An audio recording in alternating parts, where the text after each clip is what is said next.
नमस्कार दोस्तों। जैसा कि मैंने आपको कहा था कि प्रोफेसर के इतिहास पेपर के सॉल्यूशन के बाद में मैंने आंकलन करके उसी वीडियो में कहा था कि आगे एक क्लास जो है, एक सत्र हम इंटरव्यू पे बात करेंगे, ठीक है? क्योंकि मेरा ऐसा मानना है कि पूरी भर्ती प्रक्रिया में 3 चरण होते हैं और पहले जीएस का पेपर, फिर विषय का पेपर और सबसे महत्वपूर्ण चरण होता है आपके इंटरव्यू का। तो इसको किसी भी दृष्टिकोण से ऐसे अगंभीरता पूर्वक नहीं लेना चाहिए, इसको बहुत ही सीरियसली लेना चाहिए। और इंटरव्यू की तैयारी 1 दिन या 1 महीने में नहीं होती, उसको थोड़ा-सा अभी से थोड़ा-थोड़ा देखा जाए तो जब इंटरव्यू होंगे ऑलमोस्ट मई के आसपास, मई में एग्ज़ाम हुए तो ऑलमोस्ट जनवरी के आसपास सभी सब्जेक्ट्स के स्टार्ट हो जाएंगे। तो उसके बाद इंटरव्यू जब होंगे तो अभी से आप तैयारी करेंगे ना, तो क्या होगा कि जैसे-जैसे आप तैयारी करते जाएंगे वैसे-वैसे आपकी कमियां ठीक होती जाएगी। और जब इंटरव्यू की डेट्स वगैरह आएगी तब क्या होगा कि कई सारी कोचिंग्स वर्कशॉप करेगी, मॉक इंटरव्यू करेगी, तब आप उसको अटेंड करोगे तो आपको अच्छा लगेगा। क्योंकि आपने तैयारी कर रखी होती है, फिर आप उसमें अपने आप को और इम्प्रूव करोगे, कहीं कमी रही है तो ठीक करोगे। अब तैयारी नहीं करी तो इम्प्रूव कैसे करोगे फिर, है ना? कॉन्फिडेंस भी नहीं आ पाता। तो इसको अगर आप सीरियसली अभी से पढ़ना शुरू करेंगे तो डेफिनेटली बहुत ही सही होगा, तभी ठीक रहता है ना? अन्यथा क्या होता है कि अगर आप 1-2 दिन, 1-2 महीने तैयारी करते हैं तो बहुत अच्छा हो नहीं पाता। हालाँकि कर लेते हैं कई लोग, ठीक है? आज का जो हमारा सेशन रहेगा ये प्रोफेसर बैच के इंटरव्यू के लिए है, ठीक है? जनरली प्रशासन के जो इंटरव्यू होते हैं वो जर्नलिस्ट इंटरव्यू होते हैं, जिसमें सारे क्षेत्र के प्रश्न आते हैं। ये स्पेशलिस्ट इंटरव्यू होते हैं जहाँ विशेषज्ञों का परीक्षण किया जाता है। तो यहाँ पे आपके प्रश्न हमेशा आपके सब्जेक्ट के रहते हैं और इसमें 3 मेंबर रहते हैं, कभी कभार 4 भी होते हैं। एक तो बोर्ड के अध्यक्ष होते हैं जो आरपीएससी के सम्मानित सदस्य होते हैं और 2 लोग स्पेशलिस्ट होते हैं जो आपके सब्जेक्ट के प्रखर विद्वान व्यक्ति होते हैं। जो दोनों व्यक्ति होते हैं वो हिंदी और अंग्रेजी दोनों में ही बड़े दक्ष होते हैं, तो दिक्कत वाली बात नहीं होती है। आप जैसी लैंग्वेज चाहेंगे वैसी लैंग्वेज में वो बात करते हैं, ठीक है? अब जब आप अंदर घुसते हैं तो सबसे पहले अध्यक्ष बात करता है तो जनरली इन विषयों पे करता है और विद्वान लोग बात जो करते हैं वो इन पे करते हैं। अब आप जैसे अंदर घुसते हैं सबसे पहले आपसे अब कैसे करना है, बैठना है, ये बातें मैं नहीं करूँगा। अगर आपने पहले इंटरव्यू दिया तो आपको इसकी जानकारी होगी। जिन्होंने इंटरव्यू कभी नहीं दिया है तो उनके लिए ये सेशन बहुत फ़ायदेमंद होगा और जिन्होंने दिए हैं वो भी देख लेंगे तो क्या पता पिछले इंटरव्यू में कम नंबर आए हैं तो यहाँ थोड़ा फ़ायदा हो सकता है। मैं मेरे अनुभव के बेस पे आपसे बात करूँगा क्योंकि मैंने आरपीएससी का रुख जितनी बार भी किया मुझे इंटरव्यू में हमेशा से ठीक नंबर आए। आरएस का इंटरव्यू दिया था 76 मार्क्स आए थे और कॉलेज का इंटरव्यू दिया था तो 20 मार्क्स आए थे, है ना? तो हर बार ही ठीक आए थे। नवोदय का विद्यालय का एक बार दे के आया था पीजीटी का, जब 21 नंबर आए थे 25 में से। तो मेरा हमेशा से ठीक रहा और इसका कारण ये नहीं था कि मैंने 1-2 महीने तैयारी करी, बल्कि हमेशा से थोड़ा-थोड़ा पढ़ता रहा हूँ। तो अभी रिज़ल्ट आपके कब आएँगे इसका इंतज़ार नहीं करना चाहिए, सभी को तैयारी शुरू कर देनी चाहिए। अब आप कहोगे सर मेरे इतिहास में 95 ही है, मैं कैसे तैयारी करूँ? करिए आप। क्यों? क्योंकि इंटरव्यू कॉल 195 पे जनरल बॉयज़ का हो जाएगा इतिहास में, तो पॉलिटिकल साइंस में 80 पे ही हो जाएगा। अब जब इंटरव्यू कॉल हो जाएगा तो आप बढ़िया इंटरव्यू दे के आएँगे, अच्छे मार्क्स आ जाएंगे, ठीक है? तो आप पूरी प्रक्रिया से एक बार सीरियसली गुजरेंगे ना, तो जब आपकी सिलेक्शन नहीं भी हुआ तो 2026 में जब नई वैकेंसी आएगी इसी पैटर्न से आनी है, तो कम से कम आपको पता होगा कि आपकी गलतियां कहाँ पे हैं, तो उसको आप ठीक कर पाओगे।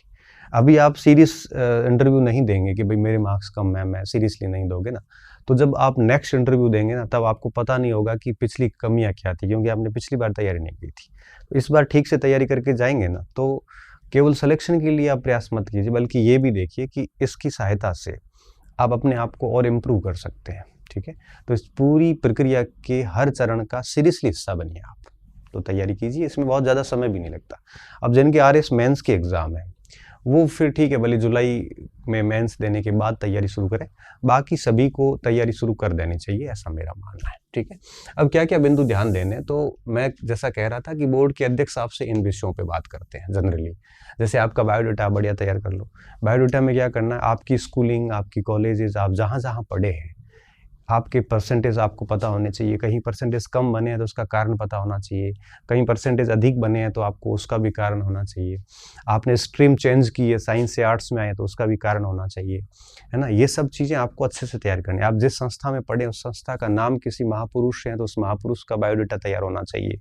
आप जिस क्षेत्र में पढ़े उस क्षेत्र अगर महत्वपूर्ण है तो उसका भी तैयार होना चाहिए। आपके नाम का अर्थ भी तैयार होना चाहिए। आपका नाम अगर हिस्टोरिकल है या पॉलिटिकल साइंस में कोई बड़े नाम से जुड़ा हुआ है तो वो भी आपको याद करना चाहिए। तो ये सारा का सारा आपको अपना जीवन परिचय अच्छे से तैयार करना है। आपकी हॉबी वगैरह ये सब चीज़ें आपको ठीक से रेडी करनी है। और मैं मानता हूँ कि हर दिन आप एक एक बिंदु पे काम करेंगे तो 1 महीने में आपका ये सारा काम ऑलमोस्ट हो जाता है, ठीक है।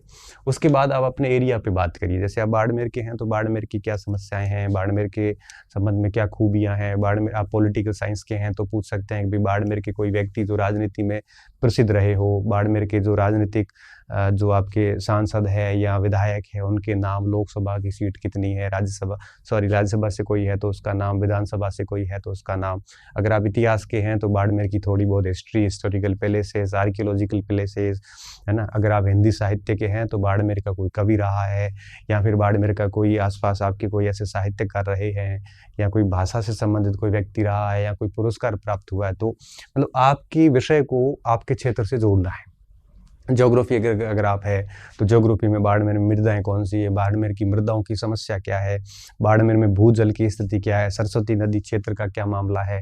ये सारे अपने विषय को अपने क्षेत्र से जोड़ना है, ठीक है। उसके बाद बात आती है विभाग की। अगर आप किसी विभाग से जुड़े हुए, मतलब आप पहले से किसी न किसी पद पे लगे हुए, फर्स्ट ग्रेड, सेकंड ग्रेड या किसी और विभाग में, तो आपकी विभाग की पूरी जानकारी आपको ढंग से होनी चाहिए। क्योंकि देखो, अध्यक्ष महोदय जो है वो आपके विषय के नहीं होते कई बार, तो उनका विषय प्रश्न पूछने का जो क्षेत्र होता है वो बेसिकली जो है वो इनमें ही रहता है। यहीं से शुरुआत होती है और फर्स्ट इंप्रेशन लास्ट इंप्रेशन होता है। अगर यहाँ आप डेरा बिगाड़ देते हैं तो फिर आगे आपका भी कॉन्फिडेंस डाउन हो जाता है और सामने वाले भी समझ जाते हैं कि भाई इसमें इतना दम नहीं है। भले आप में दम है लेकिन आपने शुरुआत बिगाड़ दी। तो आपके विभाग की हर छोटी मोटी बात तैयार कीजिए। आप रेवेन्यू डिपार्टमेंट से जा रहे हैं तो पता करिए रेवेन्यू डिपार्टमेंट में क्या पॉलिसीज गवर्नमेंट की चल रही है, रेवेन्यू डिपार्टमेंट में क्या क्या समस्याएं हैं, इसके समाधान के लिए आपके पास में क्या सुझाव है, आप किस तरह से रेवेन्यू डिपार्टमेंट को देखते हैं, इसमें मॉडर्नाइजेशन कैसे किया जा सकता है ना। ये सब देखो। आप एजुकेशन में हैं तो एजुकेशन की चीज़ें बता दीजिए। आप पूछ सकते हैं आपसे कि भाई आप इसमें एजुकेशन से प्रोफेसर क्यों बनना चाहते हैं, एजुकेशन सिस्टम में क्या कमियाँ हैं, गवर्नमेंट और प्राइवेट यूनिवर्सिटीज़ है या स्कूल्स है उसमें क्या कमियाँ हैं, कैसे ठीक की जा सकती है। इस टाइप से जो है वो आपको विभाग का पूरा ध्यान रखना है। उसके बाद आपको अपने सब्जेक्ट से रिलेटेड करंट अफेयर्स ध्यान रखना है, स्पेशली पॉलिटिकल, ज्योग्राफी वाले। हिस्ट्री में भी कोई सब बिंदु अगर उछला है, कई बार हमारे जैसे पद्मावती वाला उछला था, महाराणा प्रताप का बिंदु उछलता रहता है कई बार, और भी कई सारे इतिहास के मॉन्यूमेंट्स है वो चर्चा में आते रहते हैं, उनकी समसामयिकी आपको देखनी होती है। तो ये आपका स्टार्टिंग है। जैसे ही आप इंटरव्यू के सामने जाते हैं यहाँ से आपकी स्टार्टिंग हो जाती है। ये ध्यान रखना बढ़िया होनी चाहिए। उसके बाद बात शुरू होती है टॉपिक। आपको वहाँ पे एक टॉपिक पढ़ाना होता है, आपको पढ़ाना होता है। वो टॉपिक देता कौन है, वो टॉपिक आप खुद तैयार करते हैं और वो बेसिकली कह भी देते हैं आपको कि आप कौन सा टॉपिक रेडी करके आए और कौन सा टॉपिक आप पढ़ाना चाहते हैं। तो बहुत कोशिश कीजिए कि आप कम से कम 2 या 3 टॉपिक अच्छे से तैयार कर लो, जो भी आपका भाग अच्छा है। जैसे मैं गया था तो मैंने सिंधु घाटी सभ्यता की उत्पत्ति कैसे हुई ये पॉइंट तैयार करके गया। इसमें पूरा टॉपिक तैयार नहीं होता, बेसिकली कोई पॉइंट होता है। जैसे आप हिस्ट्री की बात करें, जैसे आप मौर्य साम्राज्य आपका इंटरेस्ट एरिया है तो मौर्य साम्राज्य का पतन, ये पॉइंट्स तैयार कर लें। हाँ, लेकिन पढ़ना पूरा ही है, क्योंकि जैसे ही आप जो टॉपिक पढ़ाएंगे फिर जो इंटरव्यूअर है उस टॉपिक से आपको ज़बरदस्त तरीके से प्रश्न करते हैं कि मौर्य काल पे किस लेखक ने लिखा है। मौर्य काल के पतन के जब आप कारणों पे बात करोगे तो उससे संबंधित 5 प्रश्न पूछे जाएंगे और बहुत सारे इर्द गिर्द के प्रश्न है वो रहने वाले हैं।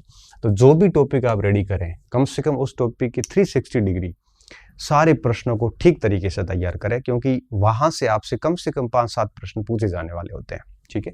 टॉपिक तैयार करने के साथ साथ आप ध्यान रखना, टॉपिक में बोर्ड पे काम होता है पूरा, तो बोर्ड पे आप कम से कम अभ्यास करें। अगर आप स्कूल में नहीं पढ़ा रहे हैं कहीं पे तो अभ्यास करें, क्योंकि मैंने वहाँ पे देखा है कि लोग ऐसे लिखते हैं फिर उनको लिखना आता नहीं है। ऐसा लाइनिंग सीधी होनी चाहिए, तो इसको सीधी कैसे होगी जब आप है वो कंटिन्यूसली आप इस ऐसे बोर्ड पे आप है वो हमेशा 5-10 मिनट पढ़ाइए। आप भले अपने दोस्तों को पढ़ाएं, अकेले ही पढ़ा लो आप। इससे क्या होगा कि आप लाइनिंग सीधी लिखना शुरू करोगे, जैसे मैं लिखता हूँ। जैसे देखो विषय की ये, अब देखो मैंने क्या किया है, अब मेरी लाइन बिल्कुल सीधी आ रही है। क्यों आ रही है? क्योंकि ये मेरा अभ्यास है। तो इस तरह से कई लोगों की लाइन ऐसे आती है, विषय, फिर हैंड राइटिंग सही नहीं होती, कई है वो मात्रात्मक त्रुटियां बहुत करते हैं। इस प्रकार नहीं होना चाहिए। तो क्लास टॉपिक में एक तो ये ध्यान रखो कि पूरा आसपास का नॉलेज पूरा इकट्ठा कर लो, प्लस आपको लिखना सही तरीके से आना चाहिए, ना तो वर्तनी त्रुटियां होनी चाहिए, बिल्कुल लाइनिंग सीधी आए, हैंड राइटिंग अच्छी हो, बोर्ड का काम कम हो, समझाने का काम ज़्यादा हो। जैसे अभी मैं बात कर रहा हूँ, लिख कम रहा हूँ, बता आपको ज़्यादा रहा हूँ, क्योंकि आप MA BA के स्टूडेंट को पढ़ाने वाले हैं, तो निश्चित तौर पे आपको लेक्चर अधिक देना पड़ता है। तो कम से कम लिखा जाए, अधिक से अधिक बोला जाए। सामने जो बैठे हैं उनके आई कांटेक्ट बिल्कुल होना चाहिए। जैसे मैं पढ़ा रहा हूँ आपको कि भाई मैं सिंधु घाटी सभ्यता की उत्पत्ति पढ़ा रहा हूँ, मैंने टॉपिक लिख लिया, अब मेरा एक हाथ इधर होता है, दूसरी एक इधर होता है, फिर मैं वहाँ कह सकता हूँ जैसे कि सिंधु घाटी सभ्यता की उत्पत्ति के संबंध में 2 मत प्रचलित हैं। पहला मत आता है सरदेशी मत, और दूसरा जो मत आता है वो आता है विदेशी मत। देशी मत के लोग ये कहते हैं, विदेशी मत के लोग ये कहते हैं। अब हम इसको इस प्रकार से बांटेंगे। तो थोड़ा सा बोर्ड का काम, अधिकतम समझाने का काम। इस तरह से आप एक अच्छी क्लास तैयार कीजिए, क्योंकि ऐसा माना जाता है कि इंटरव्यू 24 अंक का होता है। 24 में से 8 अंक होते हैं आपकी कक्षा के, आप कितना अच्छा पढ़ाते हैं। 8 अंक होते हैं आपके नॉलेज के, कि आपके पास में ज्ञान कितना अच्छा है, और 8 अंक होते हैं अभिव्यक्ति के, है ना, कि आपके पास में कितनी अच्छी अभिव्यक्ति है। देखो, ज्ञान होना, उसको अभिव्यक्त करना, दोनों अलग चीजें हैं। कई बार लोगों के पास में नॉलेज खूब होता है, लेकिन वो बता नहीं पाते ठीक तरीके से। अगर ये तीनों पैरामीटर आपके बहुत अच्छे हैं ना, तो आपको 20 अंक भी आ सकते हैं। अगर आपके तीनों पैरामीटर खराब है, तीनों खराब हो नहीं सकते, क्योंकि नॉलेज तो आपका डेफिनेटली अच्छा है, तभी आप एग्जाम पास करके आए हैं। तो कई बार क्या होता है कि हम नॉलेज में 8 में से 6 नंबर ले लेते हैं, कक्षा हमारी इतनी कई बार पिट जाती है, 2 नंबर भी नहीं आते।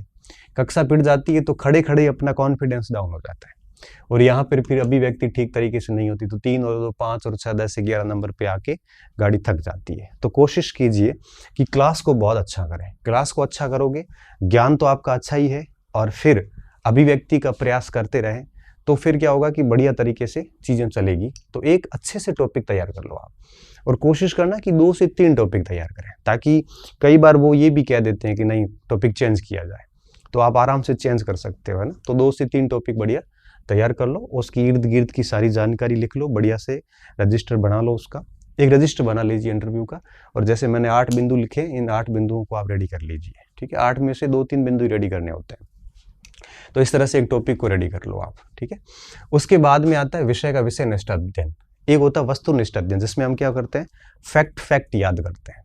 विषयनिष्ठ अध्ययन में ऐसा नहीं होता। विषयनिष्ठ में क्या होता है, आप जैसे अपन इतिहास की बात करते हैं, तो इतिहास में मौर्य काल पढ़ रहे हैं, तो मौर्य काल की उत्पत्ति कैसे हुई, तो पॉइंट्स याद रखने हैं। कौन कौन से शासक हुए, क्रम याद रखना है। धम्म क्या था, तो धम्म क्या है वही बताना, उसमें फैक्ट नहीं बताना कि ये अभिलेख था, ये शिलालेख था। पतन कैसे हुआ, तो उसके कारण याद रखने हैं। मतलब तथ्यों को छोड़ देना है और कंसेप्ट को समझना है कि जैन और बौद्ध दर्शन में क्या अंतर था, जैन धर्म और बौद्ध धर्म की उत्पत्ति के क्या कारण थे, रामायण और महाभारत में पहले कौन सी लिखी गई, वैदिक और सिंधु संस्कृति में क्या अंतर है, भारत के इतिहास के निर्णायक युद्ध कौन से रहे हैं, अकबर महान था कि नहीं था, प्रताप और अकबर दोनों में तुलनात्मक अध्ययन कीजिए, अशोक और अकबर में क्या फर्क आते हैं, गांधी जी को क्यों राष्ट्रीय नेता कहा जाए। ऐसे इस टाइप से प्रश्न आते हैं। तो यहाँ पे क्यों के जवाब माने जाते हैं, कैसे का व्यू माना जाता है, किस लिए के मत जाने जाते हैं। यहाँ तथ्यों को नहीं रटना, आपको कोशिश ये करनी है, यहाँ पृष्ठभूमियाँ समझनी है, कारण समझने हैं, परिणाम समझने हैं। आपको फैक्ट बहुत अधिक नहीं रटने, सामान्य फैक्ट्स देखने हैं ऊपर ऊपर से। इंटरव्यू की तैयारी ऐसी होती है।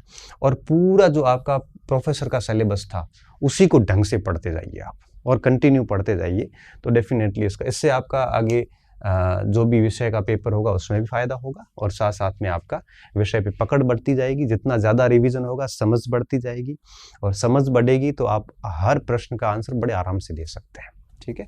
तो ये करने के साथ साथ में चौथा बिंदु, ये होते हैं आपके एटिकेट्स। विनम्रता होनी चाहिए। विनम्रता का क्या तात्पर्य है यहाँ पे, तात्पर्य ये है कि जब सामने वाला प्रश्न कर रहा है तो आप शांति से सुनिए, बीच में बात बिल्कुल मत काटिए, उसके प्रश्न को पूरा सुनिए, अब पूरा सुनने के बाद में आप अपना मत रखिए।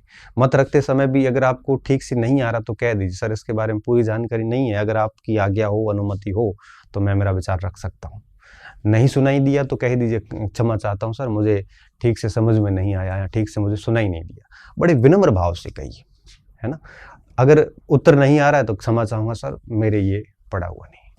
गलत बिल्कुल नहीं करना। जहाँ कहीं आपको लग रहा है नहीं आ रहा है, सॉरी बोल दो, आप विनम्र भाव से बोल दो। विनम्रता पहली शर्त है, क्योंकि थोड़ा सा एटीट्यूड दिखा दिया तो सामने वाले विद्वान लोग हैं उनको बिल्कुल डाइजेस्ट नहीं, और इंटरव्यू में नंबर 4-5 पकड़ा के रवाना कर देंगे। फिर आप बाहर आके कहोगे इंटरव्यू शानदार गया है, फिर नंबर कम आएंगे, तब कहोगे पैसे चले थे इसलिए मेरे नंबर नहीं आए। पैसे चले हैं तो ठीक है, एक के नंबर अधिक दिए होंगे, पैसे ऐसे थोड़ी दिए जाते हैं कि तेरे नंबर कम कर देंगे। आपके अगर कम आए इसका मतलब साफ है कि आप किसी न किसी पैरामीटर पे गड़बड़ हुए हैं। अंदर क्या होता है ये लोग बाहर आके वहीं बताते हैं, मार्कशीट आती है तब उसको इस तरह से डाइवर्ट कर दिया जाता है। तो कोशिश ये कीजिए कि आपका व्यवहार अंत तक विनम्र रहे। कई बार वो आपके धैर्य की परीक्षा भी लेते हैं, कई बार आपको ये तक कह देते हैं कि आप पास कैसे हुए, उसको भी विनम्रतापूर्वक सुनिए, ठीक है। उसके बाद में विनम्रता के साथ में फिर सत्यता आती है। आपका हर प्रश्न सही ऑथेंटिक होना चाहिए। गलत उत्तर दोगे, ब्लफ करने की कोशिश करेंगे, आप मान के चलना कि आपसे वो कई गुना अधिक होशियार है। उन्होंने आपकी जितनी उम्र हुई है उतनी उन्होंने सर्विस की है, उन्होंने लोगों को पढ़ाया, उन्होंने कई बच्चे देखे हैं। वो आपके फेस से कह सकते हैं कि आप झूठ बोल रहे हैं। नहीं आ रहा है बिल्कुल मना कर दो, सॉरी सर। सिंपल प्रश्न भी नहीं आ रहा तो भी मना कर सकते हैं, क्योंकि मना करना गलत नहीं है लेकिन झूठ बोलना गलत है।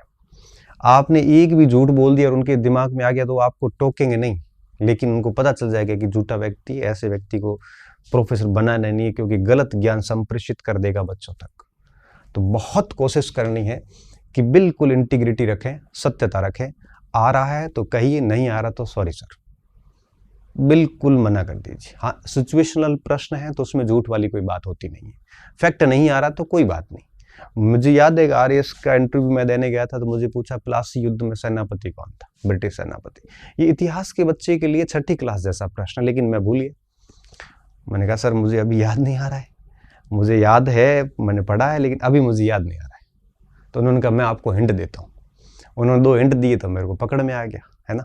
तो आप खुल के बोलिए। अभी यही कॉलेज लेक्चर इंटरव्यू में सबसे पहले मुझे जाते पूछा कि आपका एमए में स्पेशलाइजेशन किस में है, तो मुझे याद ही नहीं था स्पेशलाइजेशन किस में, क्योंकि हमने तो कभी गौर ही नहीं किया इस बात पे। और स्पेशलाइजेशन उसमें होता है जिसमें एमए में 4 पेपर आपके जिस सब्जेक्ट के, जैसे हमारा आधुनिक भारत है तो वो था। कोटा में स्पेशलाइजेशन होता भी नहीं है।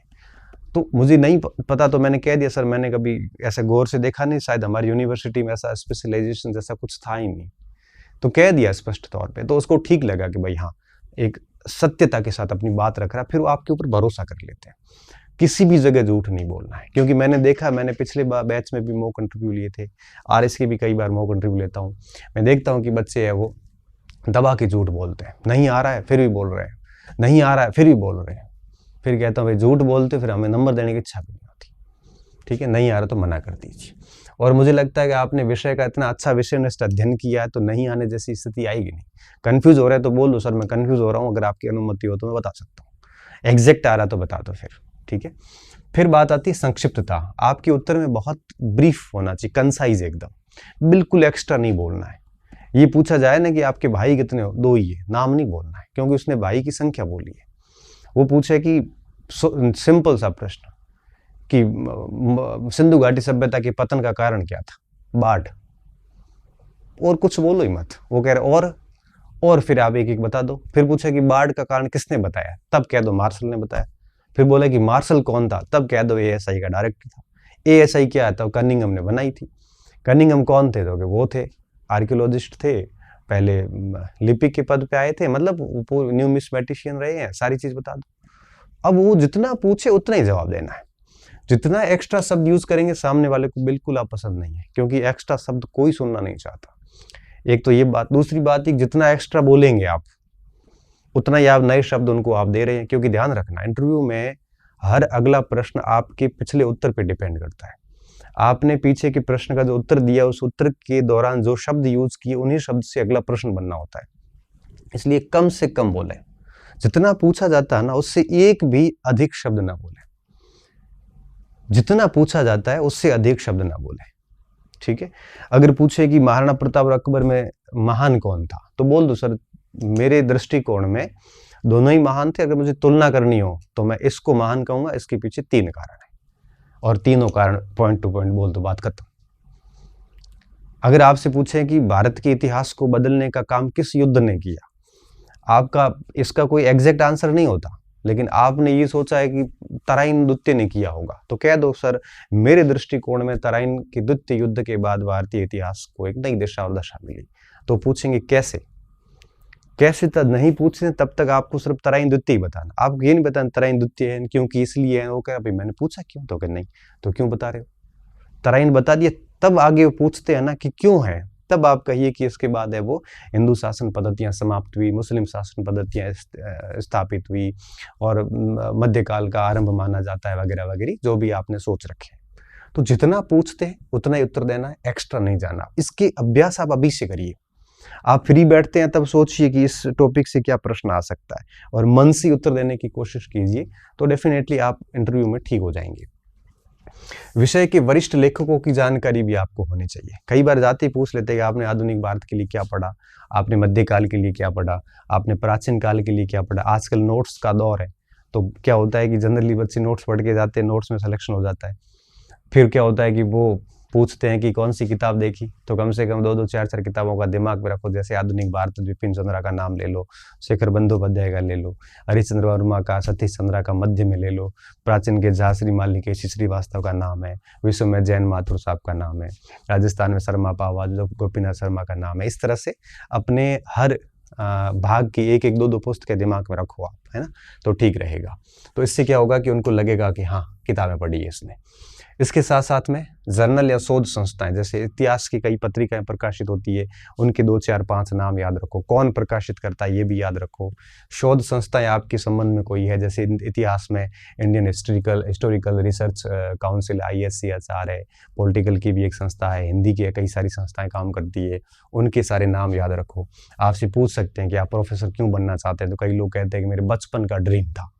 अब बचपन के ड्रीम वाली अगर आपने गप लगा दी तो स्थिति क्या होगी, स्थिति ये होगी कि आप कह देगा कि आपने MA कब किया है, तो हमने MA इस साल किया, फिर आपने PhD क्यों नहीं की, आपने जर्नल में कौन कौन से आर्टिकल पब्लिश करवाए, आपने शोध से संबंधित क्या काम किया। अब आप कहोगे कुछ नहीं किया, तो आपका बचपन का सपना था तो शोध क्यों नहीं किया, फिर वहाँ आप झूठे सिद्ध होते हैं। इससे अच्छा है कि जो सच है वही बताइए आप, ठीक है।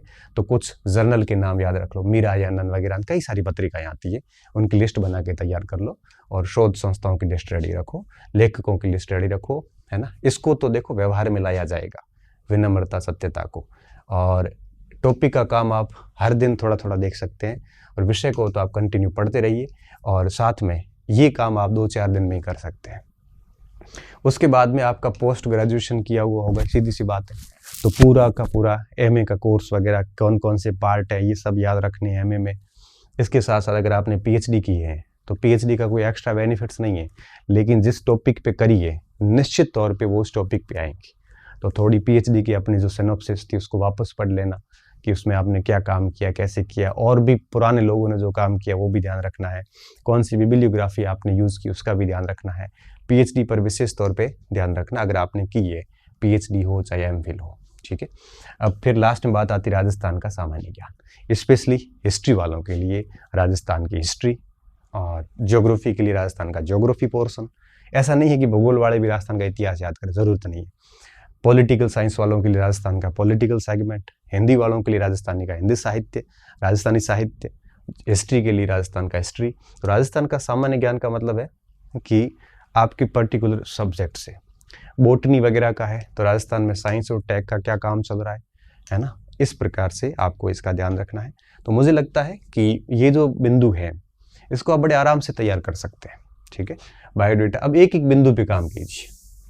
कुछ बिंदु ऐसे हैं जो निरंतर करने पड़ेंगे, जैसे मैं आपको कौन से बताता हूँ, इसका अभ्यास, इसका अभ्यास और इसका अभ्यास, ये डेली बेसिस पे होता है, और साथ में समसामयिक, इसको आपको डेली करना पड़ता है, तभी चीज़ें ठीक होगी। और ये तो आप क्या कर सकते हैं, कभी भी बैठ के और पूरी लिस्ट बना सकते हैं। ये लेखकों के नाम की लिस्ट है, जर्नल शोध संस्थाओं की लिस्ट है, पीएचडी की जानकारी है ना, अपना भूगोल राजस्थान का या राजस्थान का इतिहास, ये तो आपका ऑलरेडी ठीक ही होता है, इसको तो आप इसके साथ डेली पढ़ सकते हैं। बायोडेटा है, क्षेत्र है, विभाग है, ये जानकारियों की एक रजिस्टर तैयार कर लो और उसमें 1, 2, 3, 4 ये सब तैयार कर लो, और जो विषय से संबंधित है उसको कंटिन्यू 1-2 घंटे नियमित रूप से पढ़ते रहें। और ये काम अब 2-4 महीने आप करोगे, खुद से प्रश्न बनाइए, खुद ही उत्तर देने की कोशिश करिए, हर दिन 1-2 घंटे आप इंटरव्यू पे काम कीजिए, तो नंबर बहुत अच्छे आ जाते हैं। बाकी नंबर आने में 3-4 चीज़ें मैटर करती है। पहली ये करती है कि आपकी कक्षा अच्छी गई हो, आपने उत्तर को बहुत अच्छे से एक्सप्लेन किया हो। देखो, डिलीवर होना बहुत ज़रूरी होता है। मुझे कंटेंट आ रहा है लेकिन मैं आपको समझा नहीं पा रहा हूँ, मतलब मेरा अभिव्यक्ति शिक्षण कौशल अच्छा नहीं है। मुझे कम आ रहा है लेकिन मैं आपको अधिक समझा पा रहा हूँ, इसका मतलब साफ है कि वो इस बात से बेहद संतुष्ट है, तो आपको इसमें भी अच्छे मिलेंगे, इसमें भी अच्छे मिलेंगे, नॉलेज तो आपके पास है ही, ठीक है। तो इन तीनों बिंदुओं पर भी अंक डिपेंड करते हैं। दूसरा, ये सच्चाई या विनम्रता पे अंक बहुत डिपेंड करते हैं। और तीसरी और एक और आखिरी बात, कई बार बोर्ड के ऊपर भी डिपेंड करता है। कई बार बोर्ड का हाथ, कई बोर्ड बहुत लिबरल होते हैं तो नंबर थोड़े अच्छे देते हैं, कई बार बोर्ड बहुत टाइट होता है तो नंबर थोड़े कम भी आते हैं, है ना। ये तो फिर आपके नसीब की बात है। इसके अलावा चीज़ों को मैं स्वीकार नहीं करता, जो मार्केट में चलती है, हमें भी पूछते हैं लोग, आरोप भी लगते हैं, कई लोगों को इस प्रकार से उनके ऊपर लांछन भी लगाए जाते हैं। वो बाप के ऊपर है कि आप उन चीज़ों पे भरोसा करते हैं या इन चीज़ों पे करते हैं, ये आपके ऊपर। अगर उन पे करोगे तो इन पे आप काम नहीं कर पाओगे, इन पे अगर आप ठीक से काम करोगे तो उनकी ओर भरोसा नहीं करोगे, ये तय बात है। दोनों में से कोई एक ऑप्शन आपको चुनना है। इन पे करोगे तो ये विश्वसनीय है और अंतिम क्षणों तक यही साथ देगा, उस पे करोगे तो कोई गारंटी नहीं है कि वो अंतिम समय तक आपका साथ दे। तो मैं मानता हूँ कि काम ऐसा होना चाहिए कि ज़िंदगी के अंतिम क्षणों तक भी गर्व रहे कि मैंने जो किया है मेरी मेहनत से किया है, किसी का रत्ती भर भी एहसान नहीं। तभी आप सीना ठोक के बोल पाओगे, तभी आप अपनी बात बहुत बेफिक्री के साथ कहीं पर भी रख पाओगे, तभी आप लोगों को फेस कर पाएंगे। अगर आप किसी गलत माध्यम को चुनते हैं तो उसका पहली बात तो कोई भरोसा नहीं है कि वो आपको फ़ायदा दे, और दूसरी बात है कि अगर फ़ायदा मिल भी जाता है तो निश्चित तौर पे जीवन भर आप दब्बू से बने रहेंगे, कभी भी खुल के बात नहीं कर पाओगे। क्यों? क्योंकि आपको पता है कि आपने खुद ने गलत सहारा लिया है ना, तो डेफिनेटली चीज़ें बाहर आ गई तो बदनामी हो जाएगी। इस डर से व्यक्ति बोल नहीं पाता है, और इतनी मेहनत की भी होती है तो उसको बोलने के पास उसके पास कंटेंट भी होता है, और अगर सीधे गलत तरीकों से आते हैं उनके पास बोलने के लिए भी कुछ नहीं होता है। तो मैं सिर्फ यही कहूँगा कि इन पे भरोसा करिए। ये जो माध्यम है ये बेस्ट माध्यम है, आत्मसंतुष्टि का माध्यम है, और आपको ये बहुत अच्छा लगने वाला है।